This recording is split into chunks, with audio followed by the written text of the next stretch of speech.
Coming up, in all, a shocking 183 out of 195 nations in the world are currently below replacement level with their birth rates. That's absolutely mind-boggling.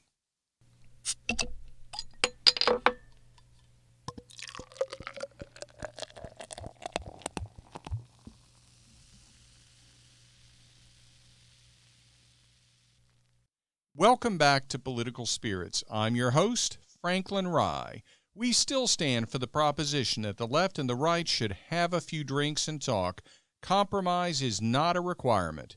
If those discussions result in us changing or even abandoning our positions, that's fine. If they don't, that's fine too. We just need to talk to each other. In that way, we can unify through speech. And if the discussion becomes a bit heated at the end of the night, we should still be able to split up the bar tab and be on our way. So what are we going to talk about this week? Well, for one of the subjects, let's talk about something that's way outside of my normal topics for discussion.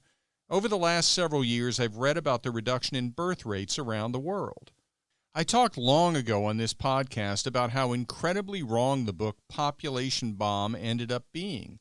When I was growing up, it was all the rage. The author, Paul Ehrlich, had predicted apocalyptic-level population growth and mass starvation, and of course, that made him a regular guest on talk shows, a subject at times of seemingly almost constant discussion. And it made his theories and predictions part of the conventional wisdom, so that even as prediction after prediction ended up proving to be false, people still repeat them to this day as if they're true. If they had been true, India would not be able to feed its population, and the United Kingdom would be the site of mass starvation rather than a populace struggling with increasing levels of obesity. And he actually predicted mass starvation in the UK, predicting that by 2000 it would be just a, quote, small group of impoverished islands inhabited by 70 million hungry people, close quote. Given his absurd prediction of mass starvation in the UK, it seems appropriate that the article I recently read about collapsing birth rates was on BBC.com. The title? Fertility Rate, Jaw-Dropping Global Crash in Children Being Born, by James Gallagher. How recently have you heard people bemoaning the expected overwhelming impact of population growth? Well, here's the reality. Check this out. 23 nations are expected to have their populations cut in half by 2100. Those include Spain and Japan. And by the way, Japan years ago started selling more adult diapers annually than children's diapers. How's that for an eye-opening fact? The replacement birth rate is 2.1, meaning that the average woman gives birth to 2.1 children. The number is, of course, slightly higher than 2 because you have to account for children's death rates. In 1950, the global fertility rate was 4.7. By 2017, it had dropped to 2.4, and it's still falling. A study published in The Lancet by scientists at the University of Washington's Institute for Health Metrics and Evaluation concluded that the global fertility rate will have fallen to 1.7 by 2100. And all of this adds up to a population that tops out at 9.7 billion somewhere around the year 2064 and then starts dropping, falling to 8.8 billion by 2100. This isn't being driven by reductions in sperm counts or environmental impacts on fertility. It's being driven by free will. Women are choosing to have fewer children. Partly that's a function of increased urbanization. We aren't living in agrarian societies anymore where you raise a family of farm workers to harvest your crops. And in these urban societies, as women become more educated and more integrated into the workplace, they choose not to have as many kids. I say that not as a criticism. Frankly, it's something we should be very proud of because our societies are offering women more and more choices. But the open question is, what will be the impact of these reduced birth rates, and what should we do about it? Well, the changes are going to be so large that there will have to be some level of societal reorganization to address them.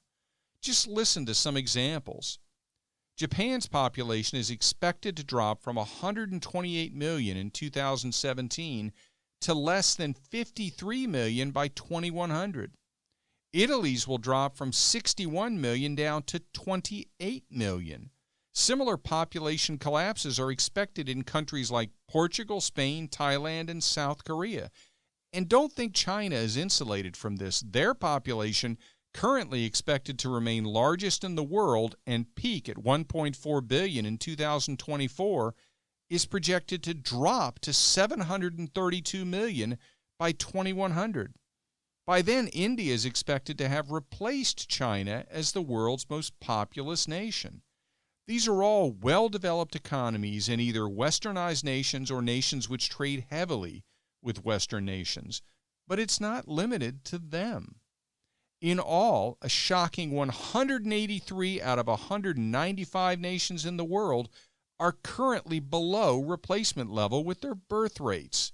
That's absolutely mind-boggling. I can remember just a few years ago that it was roughly a 50-50 split. Now it's 183 out of 195. Why isn't this all over the news? Why isn't every major cable news channel covering this at least once a week? It's huge. Now here is where I'm going to diverge just for a second into a topic that I've covered multiple times on this podcast. The reason why it isn't being discussed, at least not on a regular basis, is because it doesn't fit the narrative. The news media probably figures people will think this is a good thing. After all, less population, less impact on the environment. But how do you support a population comprised of larger percentages of elderly people? How can the working age population be large enough, pay enough taxes to support such a massive number of seniors? Just the population of people over 80 years old is expected to increase sixfold as the overall population is decreasing. The numbers don't work. So as we think about all the new social programs being proposed and we debate how on earth we could ever afford to pay for them, when somebody says they're not affordable now, that means that as we get to the latter half of this century, we are talking about unaffordability at such an extreme level that I'm not sure it's even capable of being comprehended. For example, if we can't afford a government-funded health care program now, how on earth could we ever afford it when the population of 80-year-olds increases over sixfold at the same time the overall population is decreasing? The math can't possibly work. Now, you're probably thinking to yourself, I heard of countries still growing substantially in Africa. Isn't that still true? Yes. The population of sub-Saharan Africa is expected to triple in size to more than 3 billion people by the end of the century. And this one really took me by surprise. Nigeria is expected to become the world's second most populous country, reaching a population of 791 million, by that time presumably knocking China down to third place. So what do we do about this? Well, some will suggest let's just promote immigration. But everybody is going to be fighting for population, presumably in significant part through immigration. This is going to call for a significant rethink of tax policy and government programs. There needs to be a lot more discussion of what's coming and a lot more discussion of how to deal with it. My initial thoughts are that we need to evaluate and celebrate every single day the raising of a family in our political discussions, our news stories, and our pop culture. People really need to think about how our economies will collapse when there aren't enough working people to support the aging population. When that is first in mind and somebody says they want to have 4 kids, the reaction will be and should be one of celebration, one of thanks, not, as is so often the case now, what are you, crazy? And we'll need to structure our taxes to encourage large families, truly massive tax deductions, or potentially tax credits for each child beyond 2, for example. Now, you're probably thinking at this point I should discuss free college, because one of the reasons people apparently don't have lots of kids now is because of the crushing cost of college. That's the subject for a much bigger discussion than just free college. It really calls for its own podcast episode and a discussion of whether college is doing its job and whether there are more efficient ways to get the job done. And if there are more efficient ways, such as apprenticeship programs, for example, do they even have a cost associated with them? But let's reserve that for another episode and leave all of you thinking about the impact of decreasing population. And we'll talk some more in the future. Next topic.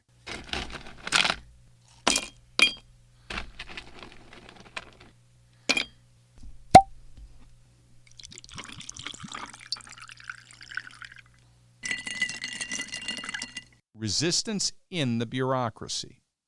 The 2016 election was a shock to the establishment, to the entrenched bureaucracy, to the mainstream media and punditry driven by its sense of entitlement and its desperate fight to stave off the advance of new media.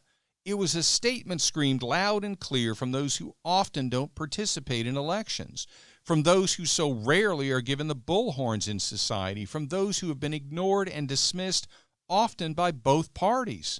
And the reaction to that election has been so far-reaching, so all-consuming, that it has struck me that there really is no limit to how far the resistance to that election will go. It's not just that President Trump is engaged in a 24/7 all-out war against the mainstream media, which is absolutely dedicated to ensuring his defeat in 2020. It's that the government he runs, the administration itself, is filled with members of that resistance. Every week there seems to be another instance where something has been done by a bureaucrat within the administration which undermines the decisions made by the president, including decisions that are clearly designed to fulfill promises he made on the campaign trail and are presumably among the reasons why he was elected. Let's talk about one of those recent instances. If you're like me, you were somewhat surprised that the Supreme Court overturned President Trump's decision to end the DACA program. Notwithstanding the reasons stated for doing it, I believe the Supreme Court's decision is actually based on a more practical and political evaluation, but let's take the justices at their word for purposes of this discussion. The Supreme Court concluded in a 5-4 decision with an opinion written by Chief Justice Roberts that the administration did not provide a sufficient justification, a, quote, reasoned explanation, close quote, for overturning the program under the Administrative Procedures Act. The support the administration provided included a memorandum from then Attorney General Sessions concluding that President Obama's DACA policies were illegal. The Trump administration memo to actually end the program came from then acting Homeland Security Secretary Elaine Duke. In her memorandum, she didn't list any policy reasons for ending the DACA program because she didn't agree with Attorney General Jeff Sessions and Presidential Advisor Stephen Miller that allowing DACA to continue would lead to more illegal immigration and was essentially an unjustified amnesty. Check out the article in the New York Post on July 13 by Mark Moore entitled Ex-DHS Secretary Purposely Weakened Legal Case for Ending DACA Report for more on this. The fact that she didn't provide any policy reasons was deliberate, and she didn't list them because she didn't agree with the position of the administration, as expressed by Jeff Sessions and Stephen Miller. In other words, she didn't agree with the president's stance on DACA. As the Post article points out, the New York Times notes that she hoped her failure to list policy reasons for the decision in the memo would result in the issue being sent to Congress. The Times reported that she agreed that the program was illegal, but she hoped that Congress could work out, quote, a way to allow the undocumented immigrants covered by the program to live and work in the United States, close quote. Think about what she did. Now think back to all those government bureaucrats who lined up in the impeachment proceedings and talked about the fact that President Trump was doing things with which they disagreed. And I can think back to the fact that I was yelling at the screen, I didn't elect you. And I doubt I was alone in that sentiment. And I even doubt I was alone in momentarily forgetting that the person on the screen couldn't hear me. What's this about? Well, it's certainly about entrenched bureaucrats flexing their muscles to try to make sure that the electorate, those pesky voters, don't undermine what the entrenched bureaucrats consider to be their decisions, their territory, their fiefdoms. Never underestimate the power of the bureaucracy. Now, that alone is a huge problem, but there's another even bigger problem. The bureaucracy isn't evenly divided. Check out the article in the Daily Caller on July 17 by Spencer Landis entitled, CDC Employees Made More Than 8,000 Federal Contribution to PACs and Politicians Since 2015. Only 5 went to Republican causes, FEC records show. Now, that's an eye-opening statistic, and it's right there in the title. The article even included a link to the FEC records. I've always known that outside of the military, federal government employees, especially federal government union employees, tend to be disproportionately Democrat. But a contribution ratio of 8,000 to 5? That's stunning. Now think about what that represents in terms of the entrenched bureaucracy. Think about the hurdles that President Trump must leap within his own administration to get his campaign promises implemented before you even factor in the overwhelming resistance from Democrats in Congress and the mainstream media, otherwise known as the propaganda arm of the Democrat Party. Entrenched bureaucrats represent a threat to democracy. The fact that they're disproportionately Democrats makes the threat even more severe because the decision as to whether to adopt Democrat or Republican principles, as well as whether to adopt positions which are more populist and anti-establishment, such as many of President Trump's immigration positions, ultimately rests with the voters, or at least it's supposed to. So back to my question, what is this about? It isn't just about making sure that the Democrat establishment policies remain in place and that President Trump's more Republican conservative policies, many of which are anti-establishment and populist, don't get implemented. It's about stretching things out. It's about delay. The hope is that the 2020 election will go to the Democrats and programs they manage to protect will never be threatened, and they can set about trying to reestablish those that were rescinded. And to help ensure that the bureaucracy gets that done, they have to convey a sense that President Trump is doomed, that he's going to lose. Because if bureaucrats think he's going to win, they might be reluctant to obstruct his programs. They might figure there's no point to it because he's going to be around for 4 more years and his programs are therefore inevitable. Those bureaucrats might then have to think about either getting with the program, resigning from their positions, or retiring. But if it looks like he's going to lose, then bureaucrats will think there's going to be a new sheriff in town in just a few months, and they want to be able to point to how they held up President Trump's programs and policy initiatives. They want to be able to show that they were on Team Democrat, even if they aren't activist Democrats. Of course, the odds are that they are Democrats. So this is an aside, but it's a related aside. When you ask yourself the question whether the polls are believable, one of the things you probably think about is what's in it for the Democrats for the polls to be weighted in their favor.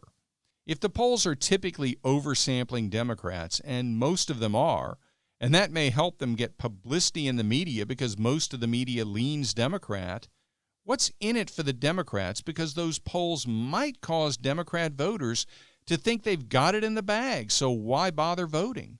Well, that's likely outweighed by the discouraging effect the polls can have on supporters of the Republican. But as I said, there's something more.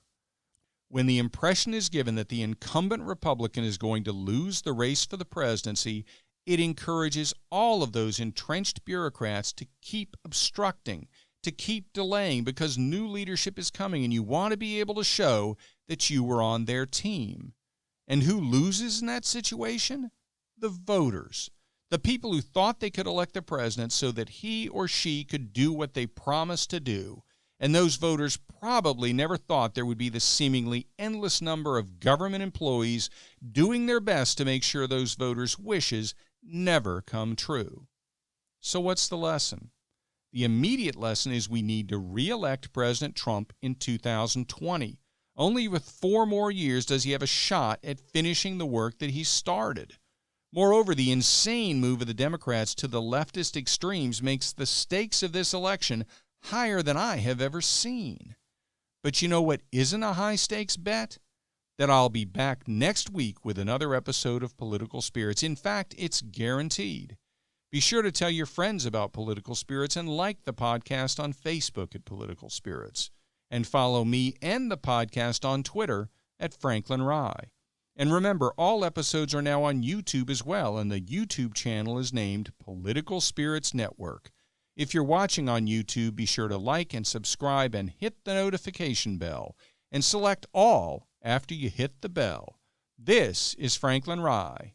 Thank you for listening.